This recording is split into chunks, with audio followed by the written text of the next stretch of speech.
Hey guys, Sally here. Hope you're having an amazing and fascinating day. I was having a really amazing and fascinating day when I filmed this back in September of 2023.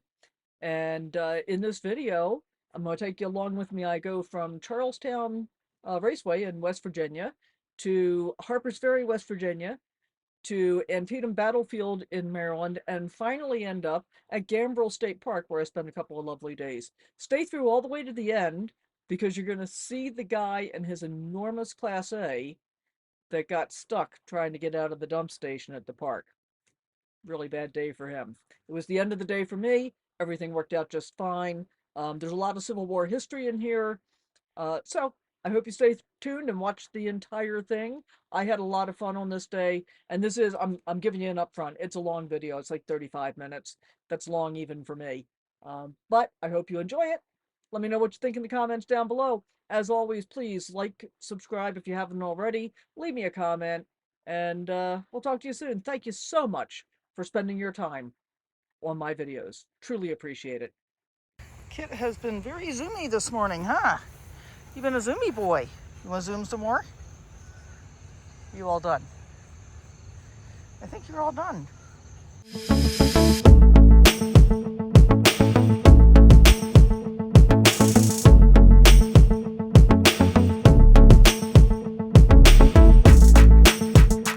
Well, after 2 nights here in the Hollywood Casino at Charlestown Races parking lot, it's time to go. Our first stop today is going to be at Harpers Ferry. And I don't think it's going to be a very long stop because I actually did some investigation for this national park. And they recommend you park at the visitor center and take the shuttle into Old Town. And no dogs are allowed on the shuttle. There's also a 3.5 mile hike you can do into Old Town. I'm not really seeing that happening today either. Harpers Ferry, straight ahead. There's a Starbucks. I think I want to do that.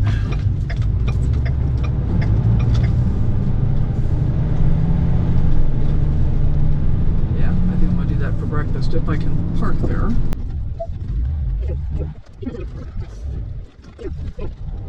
Okay, so that was a successful Starbucks trip. And as I was walking back over, a guy pulled into this Turn right lot. to stay on Keys Ferry Road, then turn right onto US 340 North. Turns out he's a realtor, but he's also very interested in getting an RV. So it was kind of a fun conversation. Well, this could be a bit of a trick.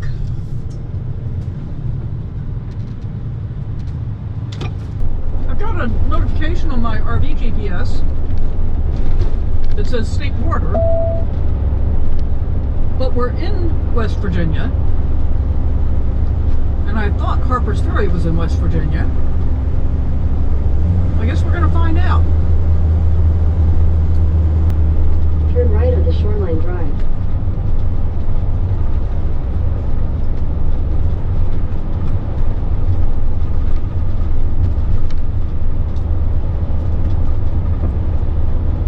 The Harpers Ferry National Historic Park.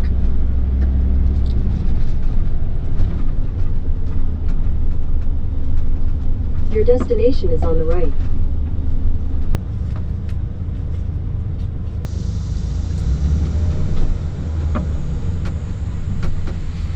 Good morning. People or sheep? You'd be all set unless it's a service dog. It's not going to be allowed on the shuttle bus. Parking for you will be in the third parking bay on the right. Okay. Do you have a brochure or The anything? visitor center has all of our brochures. Okie dokie. Thank you.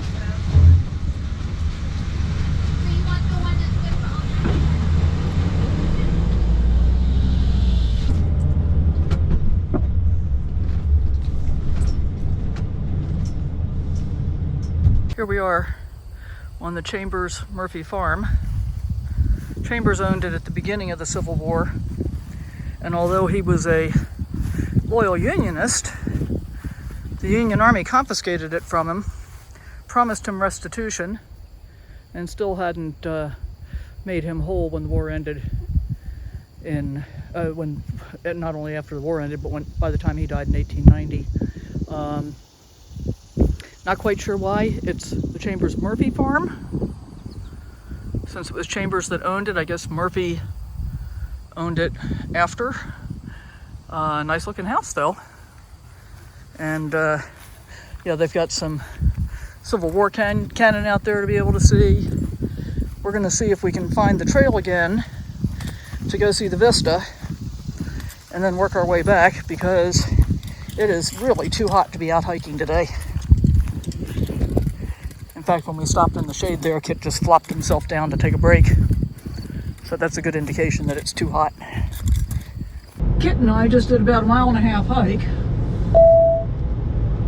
which was a pretty big deal because it's, well, the thermometer thinks that it's 100 degrees, but I think it's probably more like 90.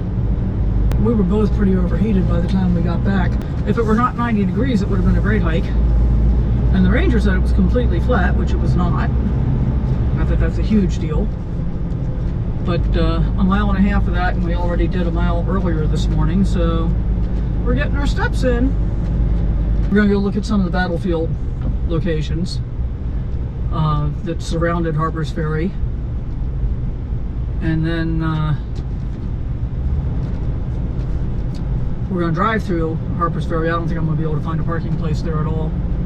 Which means I can't get my passport stamped because the passport stamp location is in the bookstore in Lower Town. Welcome to Historic Boulevard. Established 1825, I think it says. Hard to see for sure.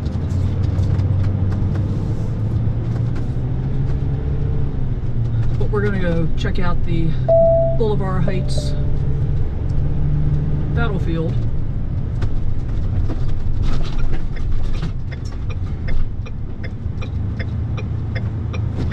You know, I had kind of forgotten that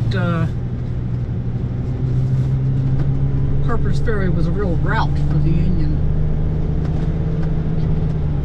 But it definitely was.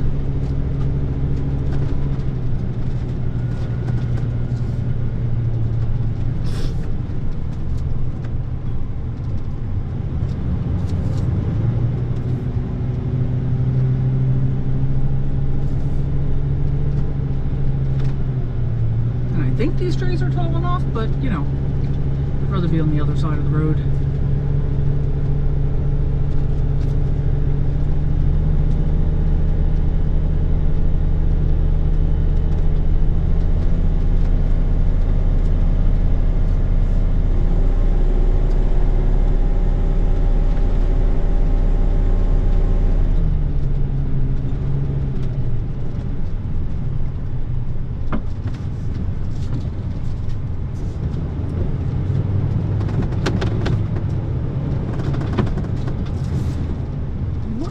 Is creaking.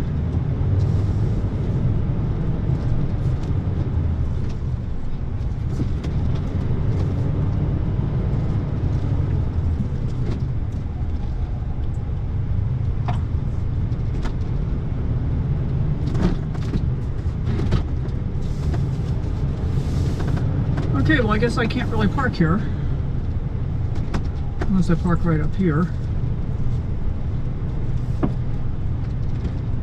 I can't really do that. Okay, well, that's a bust. No place for me to park. Head southeast on Whitman Avenue toward West Washington Street. So we're gonna go drive through Harpers Ferry. Turn right onto West Washington Street. Probably not be able to find a parking place downtown either. But at least we'll have it on film. And then we're going to continue on to Antietam Battle Field, which is only about 16 miles away.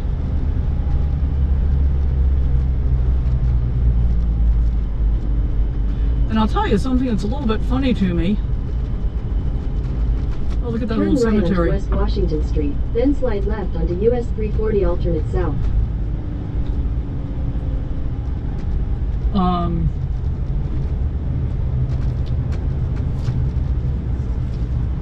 I kind of remember visiting some of these places when I was a kid, but not really.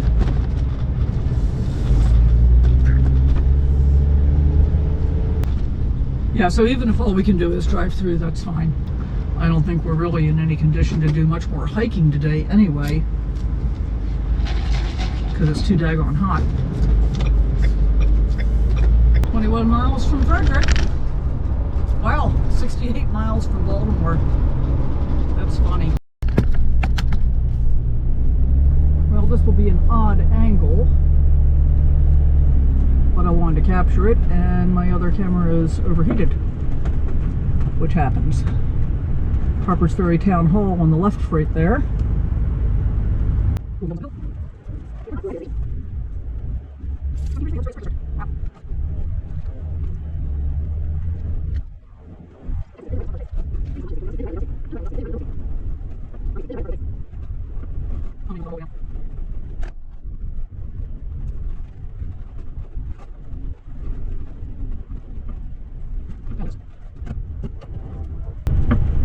Very cool.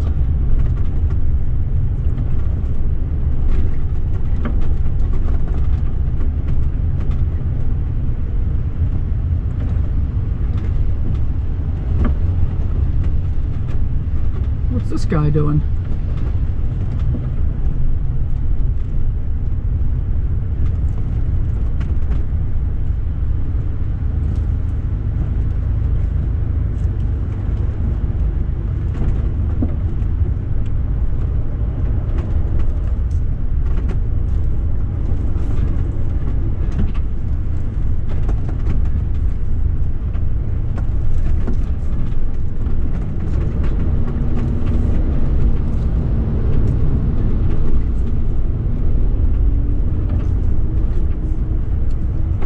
Okay, totally worth checking out. Definitely not designed for big vehicles.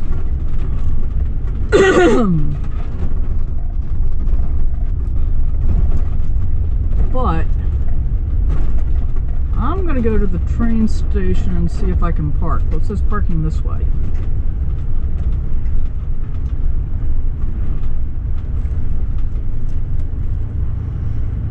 Cool.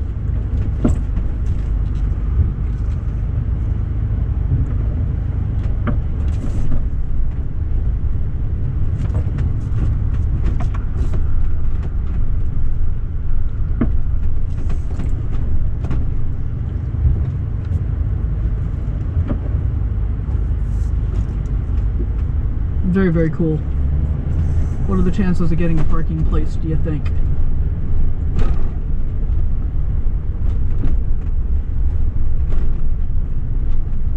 I'm gonna guess not.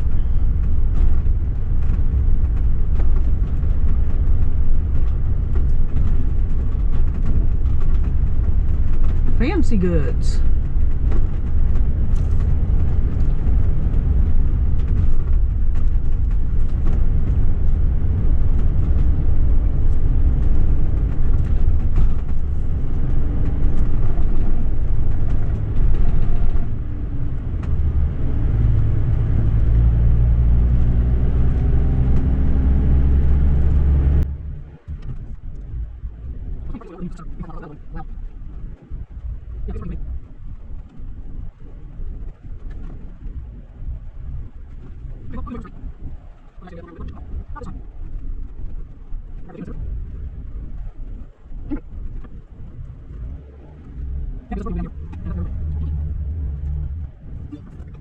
Well, there's the Antietam train depot being renovated. Cool. Welcome to historic Sharpsburg. Oh, and Sharpsburg puts up their veterans too.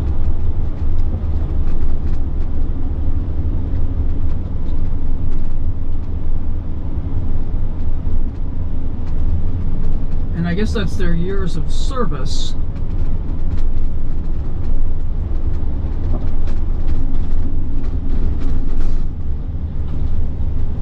Very nice.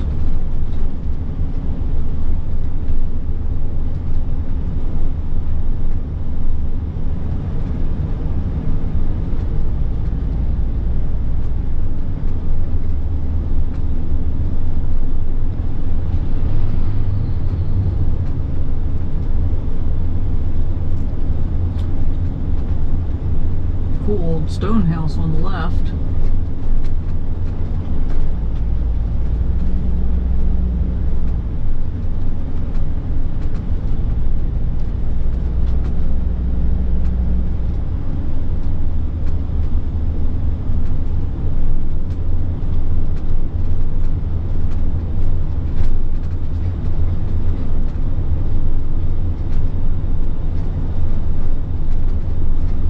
Turn left. Very nice.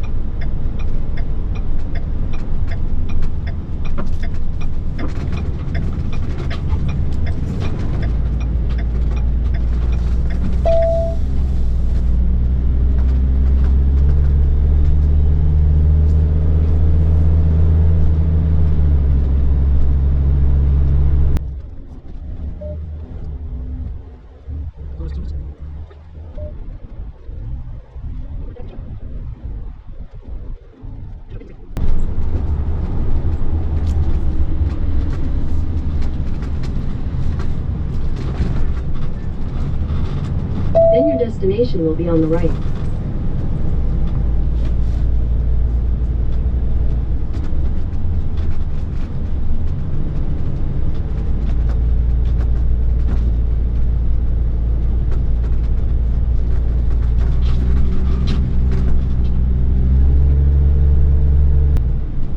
It's on the right. Okay, here we are at Antietam National Battlefield, which fortunately is mostly a driving tour. So the Battle of Antietam was September 17th, 1862. And really cool, they've got little placards with all of the battles of the Civil War. And I'm gonna get Kit out and we're gonna walk around here a little bit. And then we're gonna go do the driving tour. Actually, I'm gonna read the brochure before I get Kit out. And this time, I went ahead and turned on the air conditioner before I got out. I think I still hear him barking though. This is the interior of the Dunker Church, rebuilt in 1965 for the Centennial Civil War commemorative.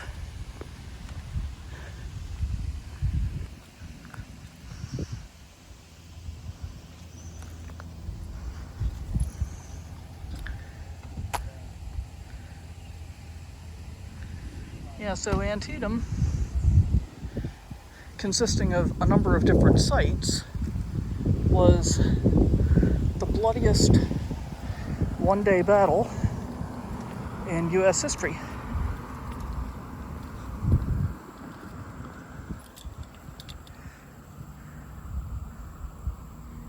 Oh, rebuilt in September of 1962.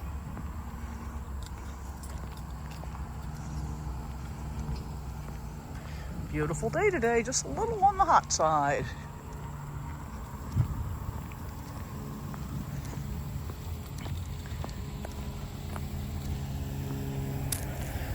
So, these are the Westwoods, and they've got a bunch of really cool signs to tell you what was going on at each part of the battle.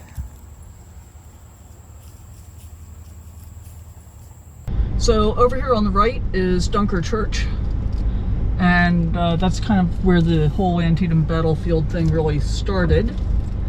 The church was destroyed, but then was rebuilt again in 1962 for the 100-year commemoration. And we took a look inside there. At the stop sign, turn right onto Sharpsburg Pike. So this is a driving tour of Antietam Battlefield. And this will be the first time that I've done this with an MPS app before. So it tells you each site to go to, and then it tells you about the site that you're visiting, but it also gives you the ability to open driving directions in Apple Maps or Google Maps. So that's pretty cool. We'll see how it works out.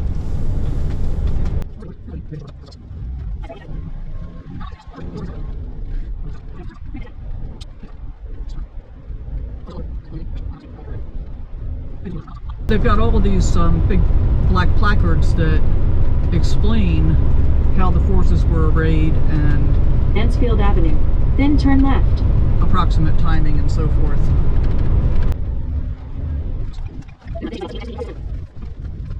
Union line of battle, Meade's Division, 1st Army Corps, Pennsylvania Reserves, evening of September 16th, 1862.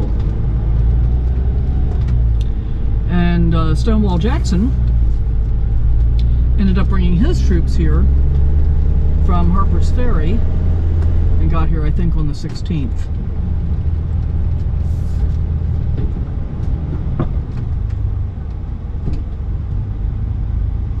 Anderson's brigade of Meade's Division bivouacked in this low field the night of September 16, 1862. Its outposts were established in the south edge of the wood, in front and beyond the Hagerstown Pike to the west, which is behind us.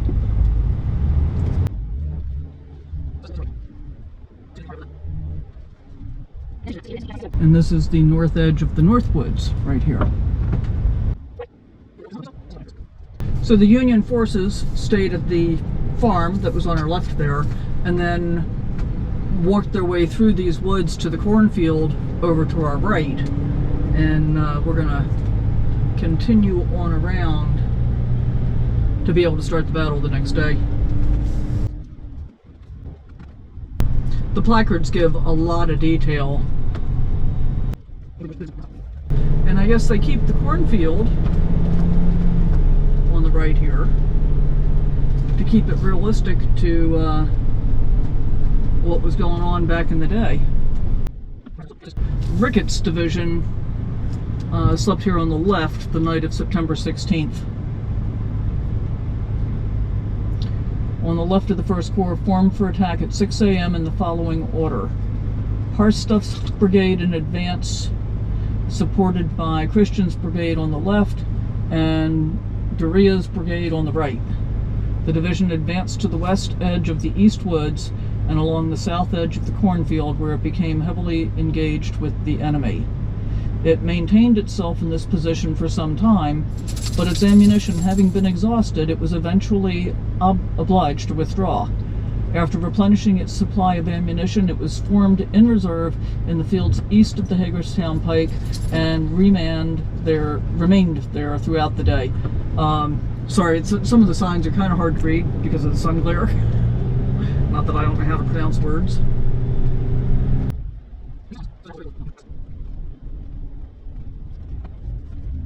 The terrain was good and bad for both sides too, because with all these rolling hills, both sides were trying to get their artillery up on the higher elevations so they had better sight lines. Seymour's brigade of Meade's Division, after its engagement with the enemy of September 16, 1862, bivouacked on either side of this road at this point, with pickets thrown forward into the East Woods. Through the East Woods to the Dunkers Church. So here's an interesting observation to me. In the South, you know, like Harpers Ferry and parts of West Virginia, like Charlestown,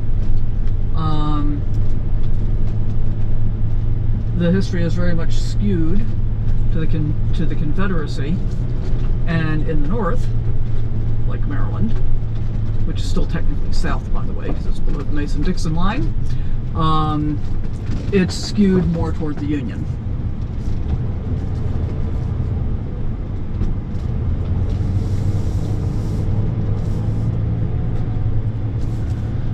Oh, here they have room for me to get off the road. Okay, so we're still looking at the East Woods here on the right, and then On the left, we've got Jackson's command, Garland's brigade.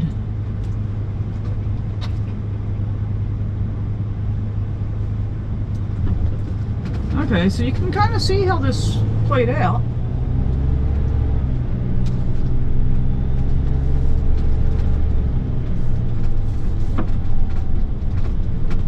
Oh, here's the other side of the cornfield trail, which on the one hand might have been kind of nice to do because it would be in the shade. On the other hand, they were warning of ticks and stinging nettles, so not so much. Yeah, and then see these fences over here on the right? That's really typical of this area.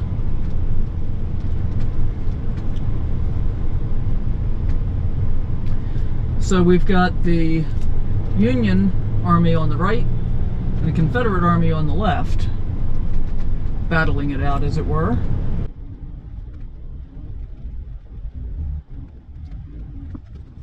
Oh, the cornfield trail continues on the left as well. So this is all the battle of the Bloody Cornfield.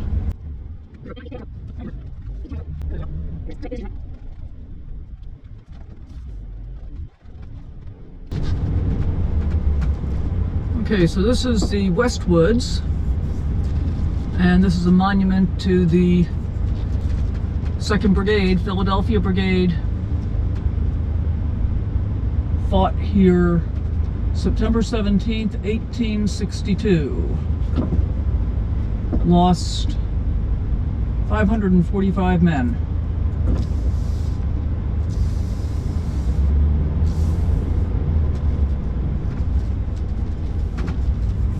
The West Woods Trail is over here to the right. Yeah, we're not doing any of the trails today. At this point, it's like enough. Too damn hot. And I'm getting pretty hungry. Okay, well, we've done half of the tour stops, and because I'm getting hungry and it's getting late-ish in the day, as in, you know, like going on 2 o'clock, I am trying a campground. Turn right onto Dunkard Church Road. Without a reservation. So I think I'm going to head in that direction. If we see any more tour stops along the way, we'll go ahead and check it out. But we may be leaving the tour behind. Turn left onto Maryland 65 South. So we're going to come down here past Dunkard's Church again. Westwoods on the right over here.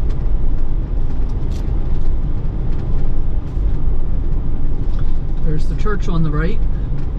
And if I didn't mention it, they called it Dunkard's Church because they practiced full immersion baptism.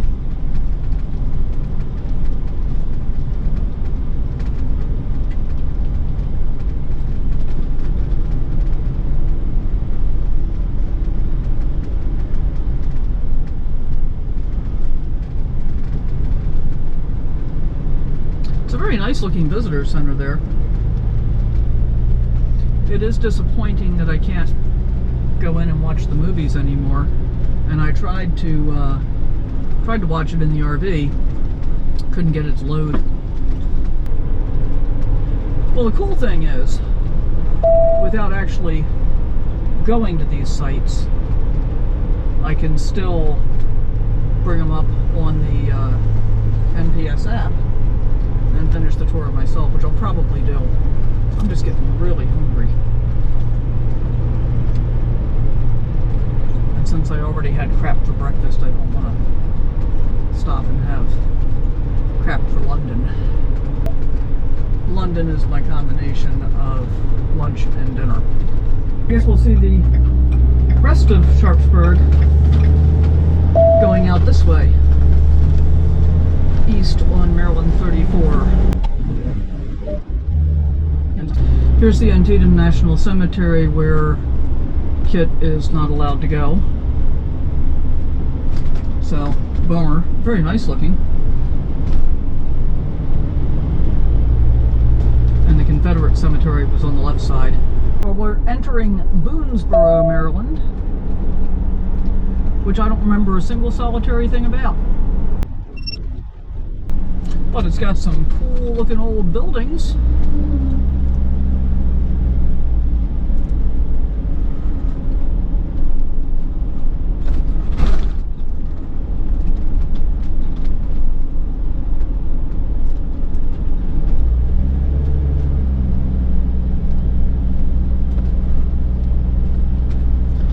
Built right up to the sidewalk.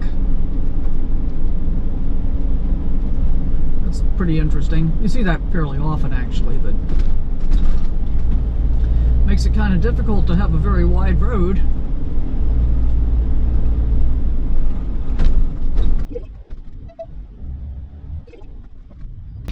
I wonder what crazy route Google's going to take me on this time. So what's the significance of Baltimore National Pike, you may ask?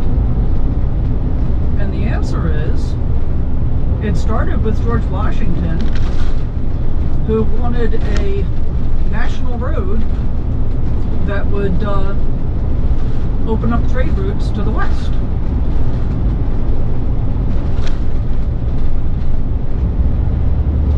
So, designated US 40, different from I-40.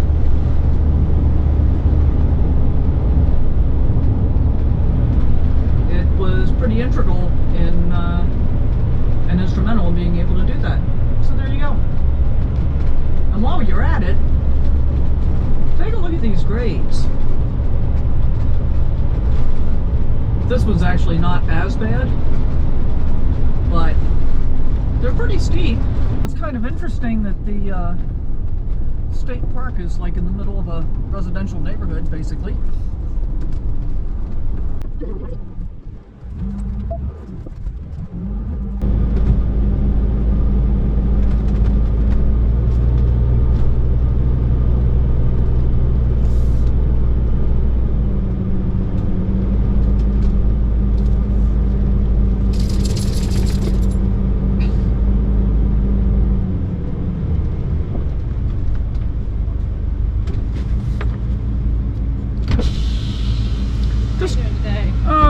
Probably better than that guy. I'll say. What on earth happened?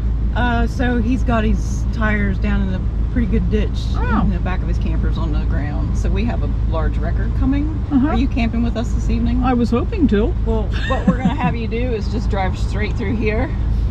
Is there? When I looked online this morning, it looked like there was at least one electric site. Do we know if that's true? I'm not 100. I mean, we do have electric sites, but I don't know what the campground log looks like, to be honest with you. Well, that's fine. Nothing weird over there, right? No, there is just that little lip going up onto the asphalt, but you should be fine. I think you got plenty of clearance. I have more than I did in my last rig, I'll tell you. Yeah. Enjoy your stay. Thank you. Yep.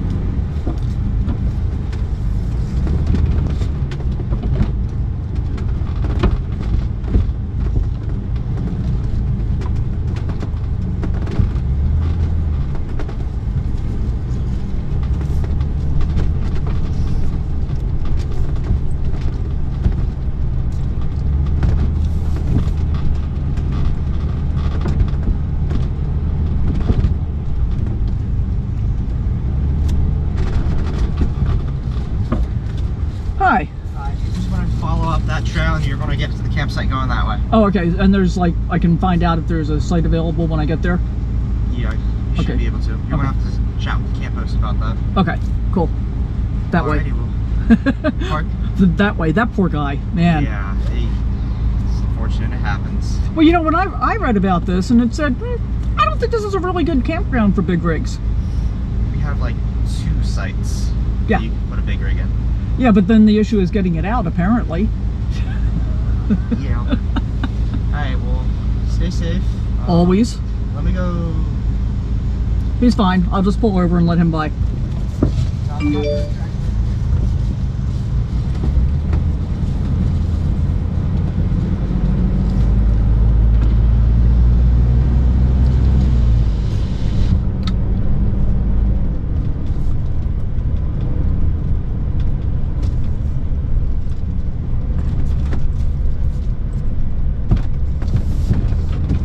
Well, that's not something anybody ever wants to have happen.